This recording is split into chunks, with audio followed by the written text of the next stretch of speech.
Watercolors of a history waiting to happen. Years ago, David Mandell began to record his sinister dreams. He painted their images, then embellished them with footnotes to add to the details of what he had seen. On the 11th of September 1996, he dreamed the destruction of two towers.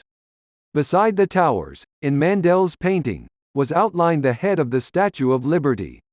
Around the towers, the painting depicted billows of smoke. 5 years later to the day, something remarkably akin to Mandell's ghastly premonition actually happened. This we know, for tucked into a corner of his painting, easy to miss, there was the silhouette of an aircraft. The salient questions begin with the obvious.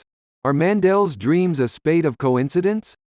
Is he a seer able to glimpse future events in his dreams, or is he merely a sad old fake? His other dreams included premonitions of other disasters and momentous events. Perhaps most remarkable was his picture of the gas attack on the underground in Tokyo. Beside the image, Mandell's notes named the Japanese capital as the venue of the outrage. The program scrupulously sought to establish whether or not Mandell was receiving apocalyptic warnings. Each key painting had been photographed by staff at his local bank, in front of a calendar clock clearly displaying the date by which the painting had been made.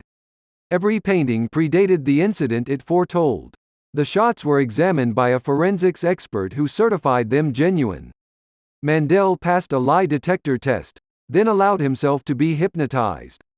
One expert thought he was mirroring the laws of probability, but the evidence suggested, given the relatively small number of dreams recorded and his high hit rate, that Mandell was mirroring the laws of improbability. Golsoncott. When I was hanging around the nearby lanes as an adolescent, waiting for life to begin, I saw Golsoncott as a place where nothing ever happened. I thought of it fondly, but reckoned that it was elsewhere that things went on and that in due course one would go forth to elsewhere. And so I did, but in due course also Golsoncott became a retreat, a haven when rather too much was happening, the stable Clement in an unreliable world. You could know that it would always be the same, year by year. The absence of event was now the treasured aspect. During the 70 years of the family's occupation of the house, no one was born there, though 3 people died.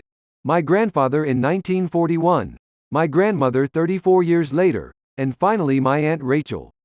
Events of a significant kind.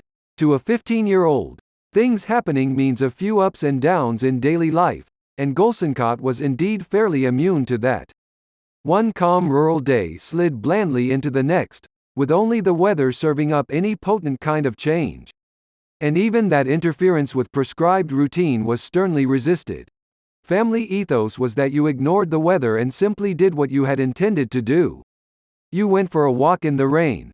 That was what raincoats were for.